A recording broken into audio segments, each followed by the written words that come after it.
जब जिले की सबसे बड़ी अफसर डीएम की मां नुसरत साधारण कपड़ों में एक गरीब महिला की तरह एक बड़े सरकारी बैंक में पैसे निकालने गईं, तब बैंक के सभी अफसरों ने उन्हें भिखारिन समझकर अपमानित किया। कोई सोच भी नहीं सकता था कि यह साधारण सी महिला असल में जिले की डीएम मैडम की मां है।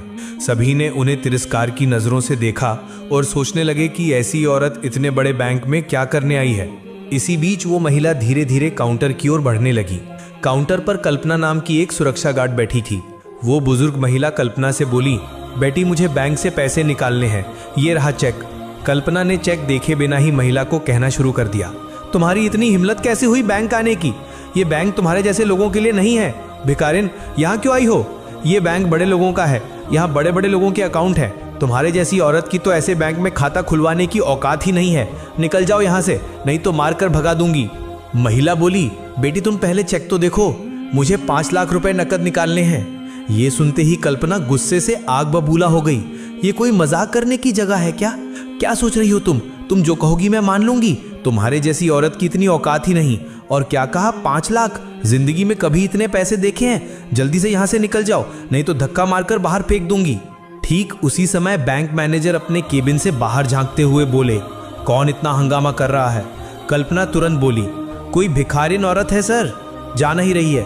बैंक मैनेजर गुस्से से बाहर आए और बिना कुछ पूछे उस बुजुर्ग महिला को एक जोरदार थप्पड़ मार दिया। थप्पड़ इतना जोर का था कि महिला लड़खड़ाकर जमीन पर गिर पड़ी। फिर मैनेजर ने सिक्योरिटी गार्ड को बुलाकर कहा, क्या कर रही हो तुम? घसीटकर बाहर निकालो इस औरत को, पता नहीं कहां कहां से ऐसे लोग आ जाते हैं। कल्पना ने जबरदस्ती उस महिला को बैंक से धक्का देकर बाहर निकाल दिया। वहां मौजूद सभी ग्राहक और कर्मचारी चुपचाप सब कुछ देख रहे थे। कोई नहीं जानता था कि ये महिला जिले की डीएम नुसरत की मां है और ये पूरी घटना बैंक के सीसीटीवी कैमरे में रिकॉर्ड हो रही थी। घर लौटकर वो महिला रोते रोते अपनी बेटी डीएम नुसरत को फोन कर पूरी घटना बताती है। कैसे बैंक में मेरे साथ अपमान किया गया, कैसे मुझे जलील करके बाहर निकाल दिया गया। ये सुनकर नुसरत अंदर से कांप उठी। उनके लिए ये आग से भी कम न था। वो रोते हुए अपनी माँ से बोली, माँ कल मैं खुद आ रही हूँ और तुम्हारे साथ जाकर उसी बैंक से पैसे निकालूंगी। अगले दिन सुबह नुसरत ने एक सादा सूती साड़ी पहनी और अपनी माँ के साथ बैंक जाने के लिए तैयार हुई। माँ बेटी एक दूसरे को गले लगाती हैं। उनकी आंखों में आंसू थे, गर्व के भी और पीड़ा के भी। नुसरत की माँ अपनी बेटी पर गर्वित थी। उन्होंने कितने संघर्षों से उसे पाला पोसा, पढ़ाया और आज इतने ऊंचे पद पर पहुंचाया। सुबह ठीक 11 बजे माँ बेटी बैंक के बाहर पहुंची। बैंक अब तक नहीं खुला था, जबकि बैंक खुलने का समय 10 बजे था। नुसरत शांति से दरवाजे के पास बैठकर इंतजार करने लगी। थोड़ी देर बाद जब बैंक खुला तो वे दोनों अंदर प्रवेश करती हैं। दोनों के कपड़े इतने साधारण कपड़ों में थे कि वहां मौजूद ग्राहक और कर्मचारी उन्हें एक सामान्य ग्रामीण महिला और युवती समझकर भ्रमित हो गए। कोई कल्पना भी नहीं कर सकता था कि यही नुसरत जिले की डीएम है। धीरे धीरे वे काउंटर की ओर बढ़ी। वहां वही कल्पना बैठी थी। नुसरत विनम्रता से बोली, मैम हमें पैसे निकालने हैं, माँ की दवाई लेनी है और कुछ जरूरी काम भी हैं। ये रहा चेक, कृपया देख लीजिए। कल्पना ने दोनों महिलाओं को सिर से पांव तक देखा। साड़ी में एक वृद्ध महिला और साधारण कपड़ों में एक युवती। किसी भी हाल में वे अधिकारी नहीं लग रही थी। उसने व्यंग में कहा, आप शायद गलत बैंक में आ गई हैं। ये शाखा हाई प्रोफाइल क्लाइंट्स के साथ काम करती है। नुसरत मुस्कुराकर जवाब देती हैं, एक बार चेक करके देख लीजिए मैडम, अगर ना हो तो हम चले जाएंगे। अनिच्छा से कल्पना ने लिफाफा लिया और बोली, थोड़ा समय लगेगा, वेटिंग चेयर पर बैठिए। नुसरत अपनी माँ का हाथ पकड़कर एक खाली कुर्सी पर बैठ गई। उन्होंने माँ को पानी दिया और खुद भी शांत भाव से बैठी रहीं। बैंक में मौजूद लोग उनकी ओर देख रहे थे। वहां आमतौर पर सिर्फ अमीर, यहाँ आमतौर पर व्यापारी, अफसर और प्रभावशाली लोग आते थे, महंगी गाड़ियों में, चमचमाते कपड़ों में। इसलिए साधारण कपड़ों में बैठी माँ बेटी सबको अजीब लग रही थी। चारों ओर कानाफूसी शुरू हो गई। किस गांव से आई हैं? शायद पेंशन के लिए आई होंगी। यहाँ इनका खाता होने का तो सवाल ही नहीं है। नुसरत सब कुछ सुन रही थी लेकिन शांत बनी रही। उनकी माँ थोड़ी असहज हो रही थी लेकिन अपनी बेटी का धैर्य देखकर खुद को संभाल लिया। कुछ देर बाद नुसरत ने कल्पना से कहा, अगर आप व्यस्त हैं तो कृपया मैनेजर से मिलने की व्यवस्था कर दीजिए, मुझे एक जरूरी बात करनी है। कल्पना झुंझलाकर फोन उठाती है और मैनेजर के केबिन में कॉल करती है। सर, एक महिला आई हैं, कह रही हैं कि आपसे मिलना है, भेज दूं? मैनेजर काम करते हुए झांक कर देखता है। सामने साधारण कपड़ों में एक महिला अपनी माँ के साथ बैठी है। उसे बिल्कुल भी अवसर नहीं लग रही थी। वो ठंडे स्वर में बोला, मुझे फालतू लोगों के लिए वक्त नहीं है, कह दो बैठे रहें। कल्पना बोली, आप वेटिंग चेयर पर बैठिए, सर थोड़ी देर में फ्री होंगे। नुसरत कुछ नहीं बोली, बस माँ का हाथ पकड़कर शांत भाव से बैठी रही। एक अफसर की मर्यादा और एक बेटी का धैर्य। नुसरत तब भी पूरी तरह शांत और संयमित थी, लेकिन माँ की बेचैनी और लोगों की कानाफूसी देखकर उन्होंने माँ का हाथ कस के पकड़ा और बोली, माँ, लग रहा है इन लोगों को कोई फर्क नहीं पड़ता, अब मुझे ही कुछ करना होगा। वो धीरे से उठी, साड़ी का पल्लू ठीक किया और सीधा मैनेजर के केबिन की ओर बढ़ गई। मैनेजर,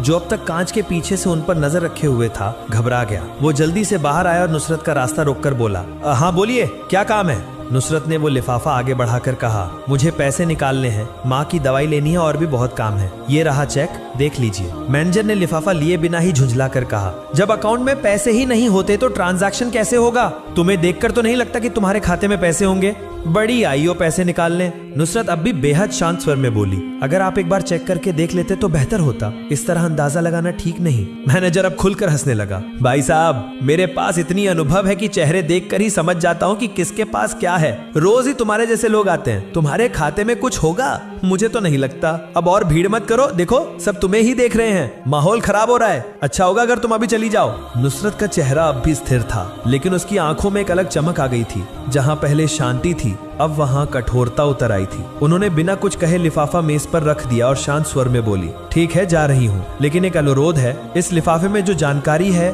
कृपया एक बार जरूर पढ़िएगा, शायद आपके किसी काम आ जाए। इतना कहकर उन्होंने अपनी माँ का हाथ थामा, चेहरा मोड़ा और दरवाजे की ओर बढ़ गई। लेकिन दरवाजे पर पहुंचकर वो मुड़ी और गहरी नजर डालते हुए बोली, बेटा, इस व्यवहार का अंजाम तुम्हें भुगतना पड़ेगा, वक्त सब कुछ समझा देगा। पूरा बैंक कुछ क्षणों के लिए, पूरा बैंक एक पल के लिए निस्तब्धता में डूब गया। ना कोई आवाज, ना कोई गुस्सा, सिर्फ मर्यादा में लिपटी एक चेतावनी जो किसी आंधी से कम नहीं थी। मैनेजर एक पल के लिए ठहर गया, फिर हंसते हुए बोला, बुढ़ापे में लोग कुछ भी कह जाते हैं, चलो जाने दो, और वापस जाकर अपनी कुर्सी पर बैठ गया। उसके सामने वही लिफाफा भी मेज पर पड़ा था, बिना पढ़ा, अनदेखा। उसे यह अंदाजा नहीं था कि उस लिफाफे में ऐसा एक सच छुपा है जो उसकी दुनिया को उलट कर रख देगा। अगले दिन बैंक का वही पुराना रूटीन शुरू हुआ। क्लर्क अपने काम में, कैशियर अपने गिनती में और मैनेजर अपनी पुरानी अहंकार में डूबा हुआ। लेकिन इस बार एक फर्क था, वही वृद्ध महिला जिसके साथ एक दिन पहले अपमान की सारी हदें पार कर दी गई थी, फिर से उसी बैंक में दाखिल हुई।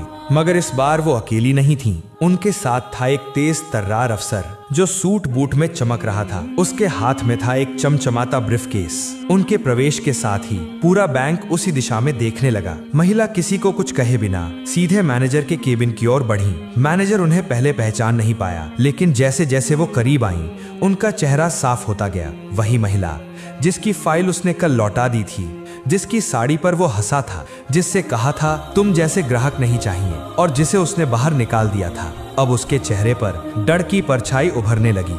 घबराकर वो खुद ही केबिन से बाहर आ गया। महिला के चेहरे पर अब आत्मविश्वास और गरिमा की चमक थी। वो नहीं रुकी, सीधे मैनेजर के सामने खड़ी होकर तीखे स्वर में बोली, मैनेजर साहब, मैंने कल ही कहा था आपको अपने व्यवहार का परिणाम भुगतना पड़ेगा। आपने सिर्फ मुझे नहीं, मेरे जैसे हजारों सामान्य नागरिकों को तुच्छ समझने की कोशिश की है। अब समय आ गया है कि आप सजा भुगतें। मैनेजर स्तब्ध होकर बोला, आप कौन है जो मुझे सिखाने आई हैं? ये आपका घर नहीं है, ये बैंक है, और आप यहाँ मेरा क्या कर सकती हैं? महिला उसकी बात बीच में ही रोककर मुस्कुरा उठी, फिर अपने साथ आए अफसर की ओर इशारा करते हुए बोली, ये मेरे कानूनी सलाहकार है और मैं नुसरत, इस जिले की प्रशासक, डिस्ट्रिक्ट मजिस्ट्रेट यानी डीएम, और इस बैंक की 8% शेयर होल्डर। और ये मेरी माँ है जिनके साथ आपने और आपके स्टाफ ने बेहद अपमानजनक व्यवहार किया है। एक पल के लिए पूरे बैंक में सन्नाटा छा गया। सभी कर्मचारी, ग्राहक, यहाँ तक कि दरवाजे के पास खड़े सुरक्षा गार्ड भी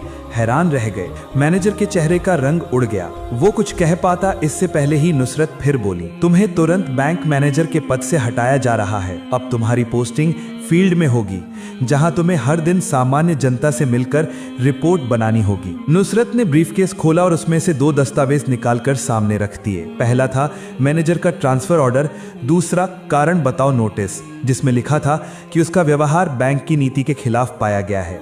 मैनेजर पसीने से तरबतर हो गया था। कांपते स्वर में बोला, मैडम, मुझसे बहुत बड़ी भूल हो गई, मैं शर्मिंदा हूँ। बीते कल की घटना के लिए दिल से माफी चाहता हूँ। नुसरत की नजर अब भी स्थिर थी, लेकिन उसकी आवाज में वो न्याय का तीखापन था जो एक सच्चे अफसर की पहचान होता है। किस बात की माफी मांग रहे हो? केवल मेरा अपमान किया था या उन सारे ग्राहकों का जो आम कपड़ों में आते हैं लेकिन तुम्हारी आंखों में उन्हें सिर्फ उनका पहनावा दिखता है? क्या तुमने कभी बैंक की गाइडलाइन पढ़ी है? उसमें साफ लिखा है हर ग्राहक बराबर है, कोई अमीर गरीब नहीं होता, और जो कर्मचारी भेदभाव करेगा उसके खिलाफ व्यवस्था की जाएगी। एक पल रुककर नुसरत कठोर स्वर में बोली, चाहती तो आज ही तुम्हें सस्पेंड कर सकती थी, लेकिन मैं तुम्हें खुद को सुधारने का एक मौका दे रही हूँ। अगली बार तुम्हारा नाम नहीं, तुम्हारा अस्तित्व मिटा दिया जाएगा। फिर उन्होंने बैंक की सुरक्षा गार्ड कल्पना को बुलाया। कल्पना डरते डरते आगे आई। उसकी आंखों में आंसू थे।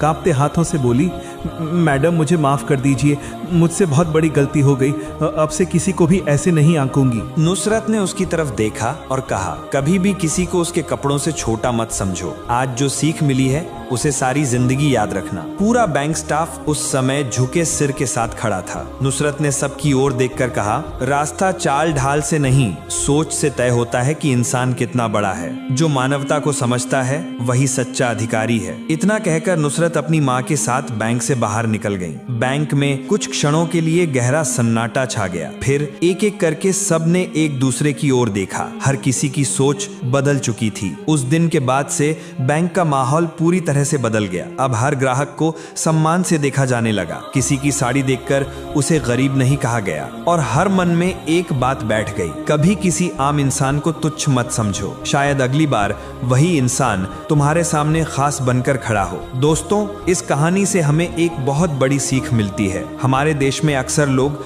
दूसरों को उनके कपड़ों, हालात या स्थिति से आंकने लगते हैं, लेकिन ये कहानी सिखाती है कभी किसी को उसकी सादगी या आमियत के लिए कम मत समझो। हो सकता है वो इंसान तुमसे कहीं ऊंचे पद पर हो या तुमसे कहीं ज्यादा सम्मान के लायक हो। हर इंसान को बराबर सम्मान देना चाहिए, चाहे वो गरीब हो या अमीर। इंसानियत से व्यवहार करना ही असली मानवता है। यही है हमारी संस्कृति, यही है हमारा गौरव। दोस्तों, आज की कहानी यहीं समाप्त होती है।